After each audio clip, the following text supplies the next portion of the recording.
তো যখনই আমরা ট্রফি পাই পরের দিন আমাদের ফ্ল্যাগ হোস্টিং হয়। স্পোর্টস মিনিস্টারকেও বলেছিলাম, ওনার প্রিভিয়াসলি একটা ব্যস্ততা ছিল, ওই জন্য আসতে পারিনি, ফোন করেছিলেন। আমি বিকেলে গিয়ে দেখা করব। তাপস রায়কে বলেছিলাম, উনি এসছেন। তো উনি তো, তাপসবাবু তো আমাদের দীর্ঘদিন থেকে আমাদের সঙ্গী। উনি মন্ত্রিত্ব পেলেন কি মন্ত্রিত্ব আছেন সেটা ম্যাটার করে না, ক্লাবের সাথে যুক্ত বহুদিন থেকে ইনভলভমেন্ট আছে। আমাদের উদ্দেশ্যটা তো সমর্থকদের আনন্দ দেওয়া এবং পাশাপাশি ইনফ্রাস্ট্রাকচার এবং বাংলাকে, দেশকে এগিয়ে নিয়ে যাওয়া যায় কিনা। সবাই যদি লক্ষ্য করে থাকে, আমাদের ভারতীয়রাই কিন্তু বিদেশিদের হারালো দুটো ম্যাচে, একটা এএফসি, একটা গতকাল। ভারতীয়রা পারে, সেই বিশ্বাস এবং সেই কাজটা করতে হবে। আমরা আসিয়ান কাপের সময় ভারতবর্ষকে দেখিয়েছিলাম ভারতীয়রা বিদেশে যে করতে পারে, সেটা আমরা ক্লাব এবং বাংলা এবং দেশ কেউ এটাকে রক্ষা করতে পারিনি, সেই ট্রেনটাকে নিয়ে যেতে পারিনি। আজকে আমার মনে হয় দেশকে প্রোটেক্ট করতে গেলে আরও বেশি করে ভারতীয়দের, মানে নিজেদের দেশের খেলোয়াড়দের প্রতিষ্ঠিত করতে হবে, তার একটা প্রয়াস রাখা দরকার। বলছি, প্রতিবারই দেখি, গতকাল আমরা দেখলাম যে ইস্টবেঙ্গল ক্লাব বা ইস্টবেঙ্গল ম্যাচ জেতার পর ইস্টবেঙ্গল সমর্থকরা যখনই কাদাপাড়া ওই লেনটা দিয়ে ফেরে তখনই পাথর ছোড়া হয়, কালকেও ছোড়া হয়েছে এবং লাঠি ছোড়া কালকেও হয়েছে বিকালবেলা সন্ধ্যাবেলার দিকে। এই বিষয়টা নিয়ে পুলিশকে আপনারা বলবেন, মানে বিষয়টা প্রতিদিন এটা না বহু দীর্ঘদিন থেকে হচ্ছে, এটা একটা সমাপ্তি হওয়া দরকার। আমাদের সমর্থকরা ওখান দিয়ে গেলে যেভাবে তারা তার রিটার্ন পায়, আমি আর পুরোটা ব্যক্ত করতে চাইছি না, যে ভাষা এবং যা তাদের উপর আক্রমণ হয়, নিন্দের ভাষা নিয়ে। এটা একটু আগে আমি বলেওছি কাউকে, আমি এরকমভাবে প্রকাশ্যে বলতে চাইছিলাম না।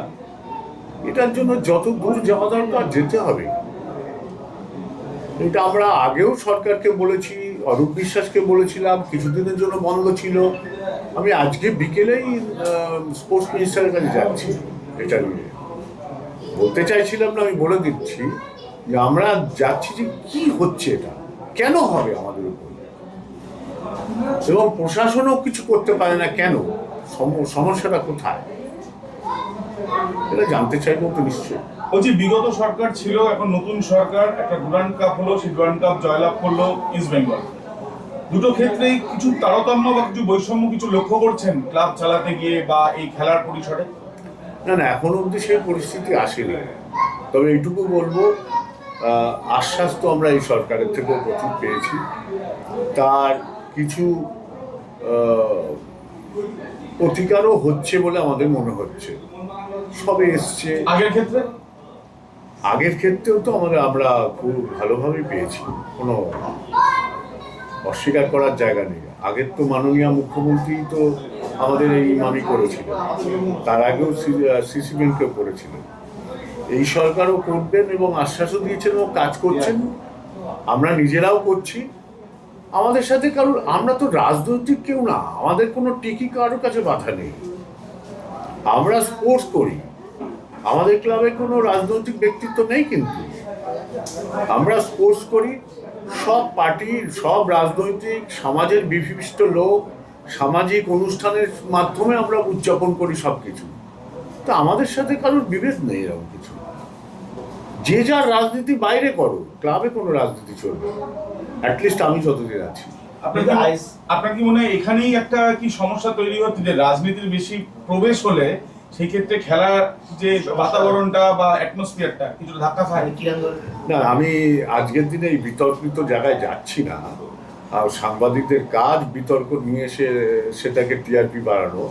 কিন্তু আমি একটা কথাই বলতে চাই, যে কোনো সরকারই, অন্তত আমাদের ক্লাবের জন্য, অতীতের সরকার এবং এই সরকার, আমাদের ক্লাবের জন্য রাজনীতি মুক্তর আহ্বান আছে আমাদের কাছে।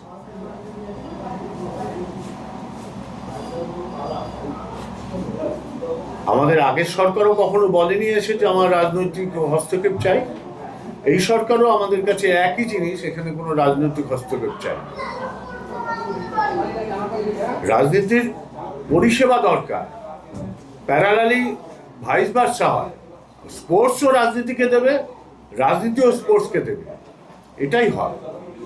বাবাও আনকল ধরে হয়ে আসছে, আমরা সেই নীতিতেই বিশ্বাস করি। আমরা একজনের আরেকজন পরিপূরক, সে কালার চেঞ্জ হোক আমাদের কি যায় আসে, ঠিক আছে।